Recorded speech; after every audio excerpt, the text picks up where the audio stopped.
Все мы любим путешествовать, но куда же полететь во время ковид? Раньше я летал в Европу, но сейчас Европа закрыта. Что же нам делать? Давайте исследовать новые страны. Я слышала, что есть прекрасная страна, которая по размеру больше, чем Западная Европа, и одна из самых больших стран в мире. Это, ребята, Казахстан! Предлагаю начать знакомство с Казахстаном с одного из красивейших городов – Алматы. Я слышала, что там высокие горы, чистейшие голубые озера и бескрайняя пустыня. Но я думаю, нам стоит это проверить и выяснить, что же там интересного. Погнали!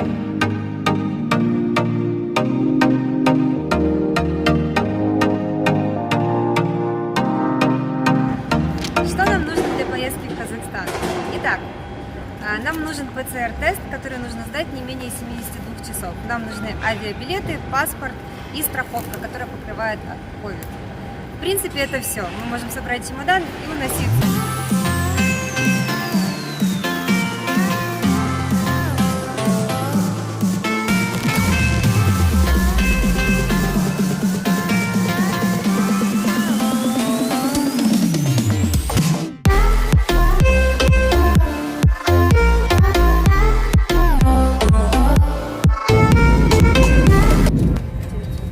Одно из преимуществ, что мы летим Air Astana. Это одна из самых комфортных авиакомпаний, на которых я была. Ребят, посмотрите, что нам дали. Нам дали подушечки, нам дали тапочки, наушники, еще какой-то travel набор. Самолет был пустой и не очень удобный. Есть даже девочки. Так что, я думаю, это неоспоримый плюс.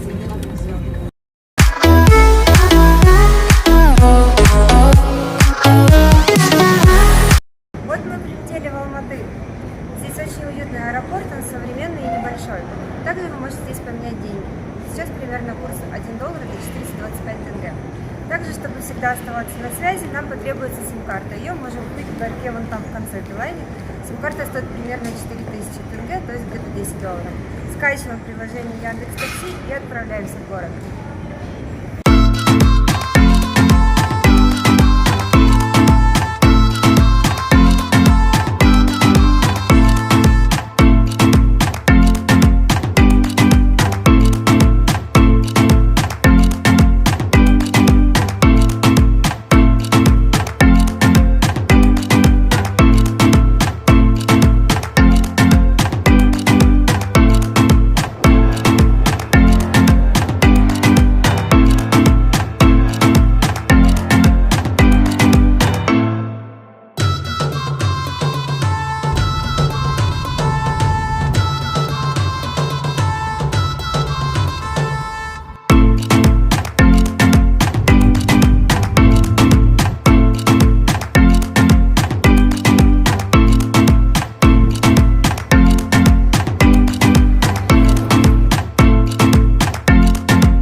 А теперь немножко истории.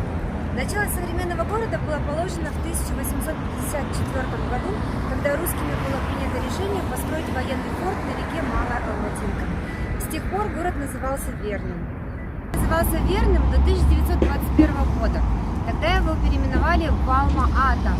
Алма в переводе означает яблоко, потому что здесь был сорт огромных яблок. Они росли по всей Алмате. С 1927 года этот город стал столицей. И так было до 1997 года, когда по приказу президента Назарбаева столица была перенесена в Астану. Но до сих пор Алматы остается культурным, историческим и финансовым центром страны. Это самый большой город в Казахстане, его население около 1,5 миллиона человек. Кстати, на казахском языке город называется Алматы, а на русском Алмата. Так что вы не запутаетесь.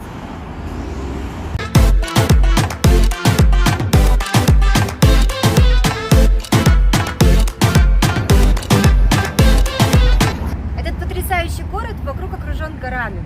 Вон вы видите, вон там везде. С любой точки Алматы виднеются верхушки огромных высоких гор. Высоко в горах на расстоянии 15 километров находится одно из красивых достопримечательностей. Это Большое Алматинское озеро. К сожалению, сегодня в него не удастся попасть, потому что оно перекрыто на ремонт. Но в следующий раз я обязательно вам его покажу. И это озеро снабжает питьевой водой весь город. По всему городу проходят такие желтые трубы, в котором идет вода. Прямо из Большого Алматинского озера. И вода распространяется по всему городу. То есть там купаться нельзя, это только источник питьевой воды.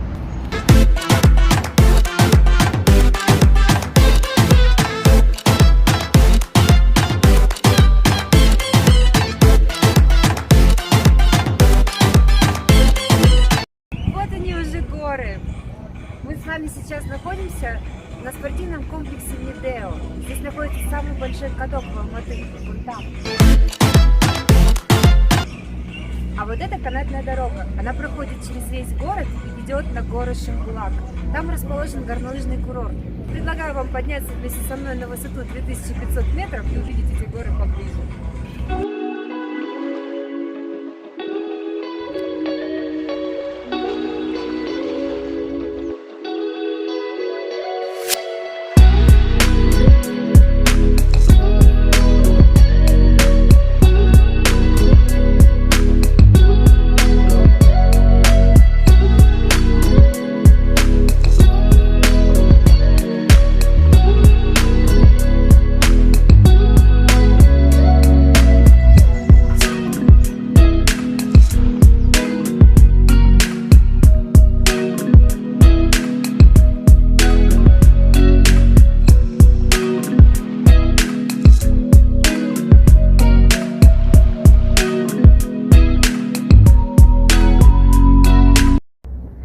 Мы поднимаемся на Шимбулак. Это один из самых популярных горнолыжных курортов.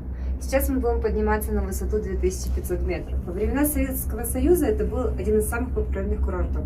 Спортсмены со всего Союза приезжали сюда, чтобы тренироваться в различных видах спорта. Сюда можно приехать и сейчас, и много людей со всей планеты приезжают сюда для того, чтобы покататься на лыжах, потому что этот курорт работает больше, чем полгода. Вот здесь внизу находятся различные гестхаусы. Вы можете приехать сюда и снять что-то здесь и попробовать покататься.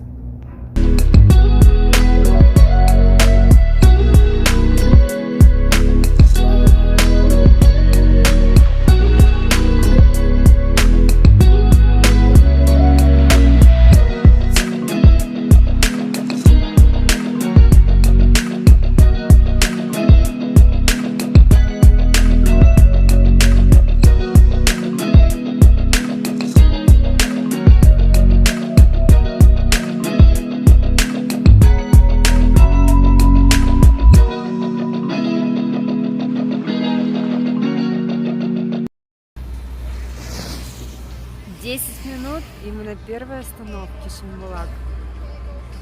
Здесь есть вся необходимая инфраструктура, чтобы покататься на лыжах и в апреле, и в мае. Спустились на минус первый этаж, где лыжники и сноубордисты могут ощутить хорошую инфраструктуру. Здесь находятся уборные, раздевалки, различные прокат снаряжения, то есть магазинчики. Все необходимое для того, чтобы получить хороший ски-экспириенс.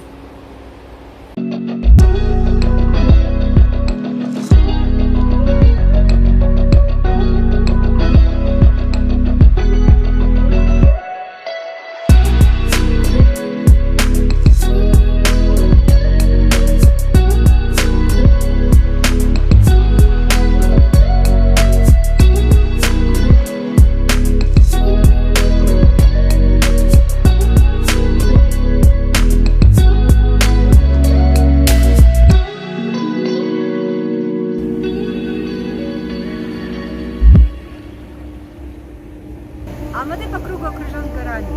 Как говорят местные, он находится как бы в казане.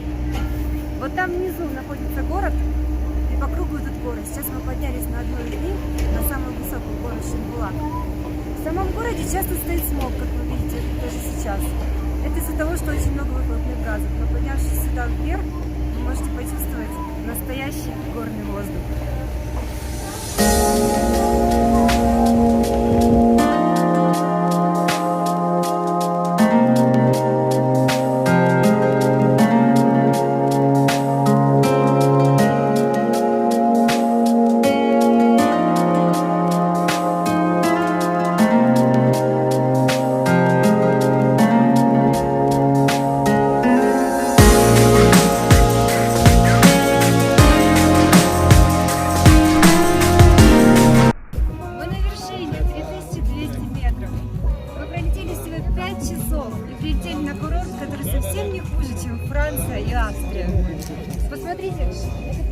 обладает различными трассами, любой вид сложности. Здесь есть параглайдинг, зиплайн, здесь есть спуск для деток на таблеточках. Здесь самые низкие цены сейчас. И до сих пор есть снег. И температура воздуха в районе 20 градусов. Мне даже пальто жарко. Ребят, enjoy!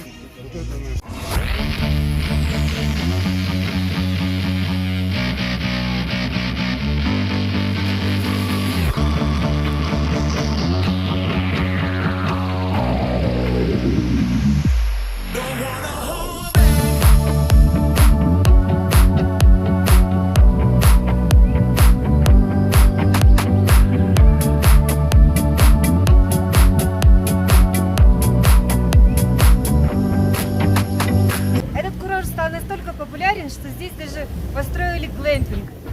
Что такое глэмпинг, вы, наверное, знаете. Когда соединяют лакшери-отель с каким-нибудь дауншифт-отелем, можно так сказать. Здесь все крутые условия, ну, на вершине горы, например, или где-то в пустыне. В данном случае у нас здесь очень уютные юрты. Можно наблюдать небо.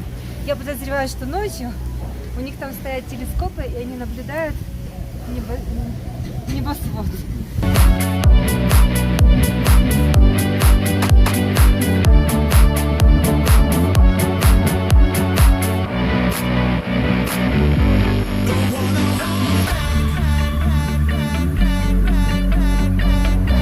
Я решила остановиться в гостинице «Новотель». Это одна из новых гостиниц в центре города, рядом с основными достопримечательностями. Также в гостинице есть сауна, бассейн, смотровая площадка, рестораны. И что самое приятное, это очень приятные цены. Сейчас. Сразу справа от гостиницы находится вход на канатную дорогу, которая ведет к горе Коктебе. Там находится кампус обозрения и вообще один из символов Алматы — телевизионная вышка.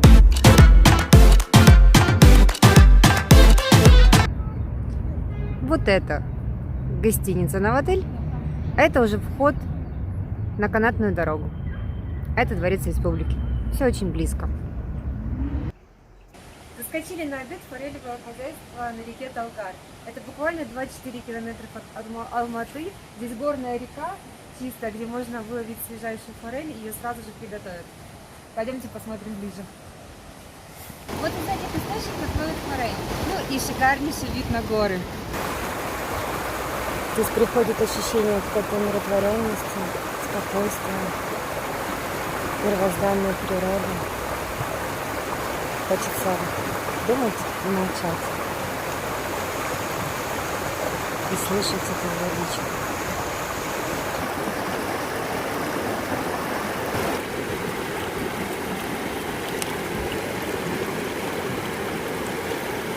Чистейшая вода. Обычно эта река более полноводная, просто сейчас весной из-за перекрытия дамбы воды стало меньше. В ходе бескрайних степей здесь не оказалось, но мы нашли здесь красивые горные реки. Вокруг Алматы таких речек очень много. И летом люди привыкли отдыхать сюда, кушать рыбку, выезжать подышать и просто чуть-чуть охладиться прохладой. Несмотря на то, что здесь и так достаточно комфортный климат, зимой здесь максимум, минимум почти минус 10, а летом здесь жарко в районе 30-35. Поэтому люди уезжают сюда, здесь приятно пахнет и очень вкусно. Я советую. Ресторан очень уютный, здесь есть беседки, где можно покушать, отдохнуть. Также в конце есть детские площадки и бассейны. Сейчас, конечно, карантин, вообще тут все перекрыто и дают только на вынос, но этот режим очень скоро закончится, поэтому я думаю, что люди здесь могут очень скоро сюда приезжать и пользоваться всей инфраструктурой. На территории есть очень много бассейнов различных, всяких детских развлечений. Вон там находится тир, там еще дополнительный взрослый бассейн, уже не надувной, а такой нормальный, полноценный. И современные детские площадки. Здесь будут есть различные стандартные шарики, но скоро это все будет открытым. И вообще это одно из любимых мест отдыха алматинцев. Вот здесь многоуровневые беседки на любой вкус. Заведение очень большое, но при этом сервис тут на высоком уровне. Вообще, как и в принципе весь сервис в Казахстане. Нам дали с собой форель. Она невероятно вкусная. И вот мы решили сделать такой небольшой пикник на фоне гор. Архитектура Алматы– это гремучая смесь постсоветской небрежности, московского лоска, и при этом здесь присутствует дух Азии.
Девчонки, расскажите, пожалуйста, что вы больше всего любите в Алматы?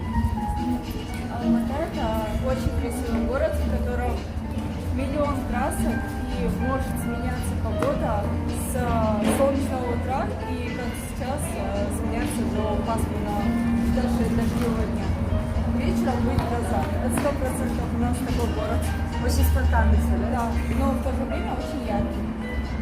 Вот я встретила своего друга Санжара, он местный. Ты же из Алматы, ты родился здесь, вырос? Да. Скажи, пожалуйста, вот как вообще твои впечатления в городе? Что тебе вот нравится больше всего? Ну, наверное, я рад, что я родился, в принципе, в Алмате, потому что, в Казахстане это самый большой город. И, в Алмате есть все равно какой-то свой шарм, да, который не передать словами, да. То есть есть своя атмосфера, особенно в молодежи, в моем кругу, да, то есть я много где бывал, но не замечал такого, да. В Алмате у нас очень большое смешение культур, потому что, не сказать, у меня очень много друзей разных, то есть у них разные интересы, разные вкусы в музыке, да, вот, и как-то это формирует в тебе такого своеобразного алматинца. Да, здесь вот такое соединение азиатской культуры и европейской, да, такой более, и славянской в том числе, и советской, да. это что-то есть вообще. Вот. Это все чувствуется в архитектуре, но в культуре это тоже есть, да? А вот по количеству населения я смотрю, что реально вот очень много разнообразных людей, абсолютно разных национальностей, такой мультинациональный город, да? Да. Ну, я сам чуть-чуть немец. Да? Да. Ну, у меня бабушка немец. А как насчет вот идентичности Казахстана, да, вот последние там годы это стало очень популярно, вот язык возрождается, я так понимаю, что и переход на латиницу в том числе, как вообще в целом местное население к этому относится? Ну, переход на латиницу, думаю, не так позитивно, ну, по крайней мере, среди молодежи, потому что мы все равно учились на кириллице, у нас язык тоже был, ну, казахский, но все равно к кириллице привязан, да. Вот. Ну и мы, в принципе, как-то в университетах это пытаются привить, да. Но, не знаю. Ну, на самом деле в Алмате очень много у нас населения среди молодежи, которые плохо говорит по-казахски. Но я сам разговариваю, да, на каком-то бытовом уровне, но не так свободно. Но в целом я все равно стремлюсь к тому, чтобы знать его лучше. Но еще потому что с детства, наверное, со многими родителями разговаривали в основном на русском. Это школа на русском, садик на русском, университет обучения тоже на русском. Вообще у вас очень древний язык на казахском, то есть тюркский, и вообще там корни очень древние, даже в русском языке очень много есть русских слов. Ну, просто мало кто об этом знает, но на самом деле это так. Очень интересно, конечно, названия, все слова, это очень интересно. Какие у вас национальные блюда?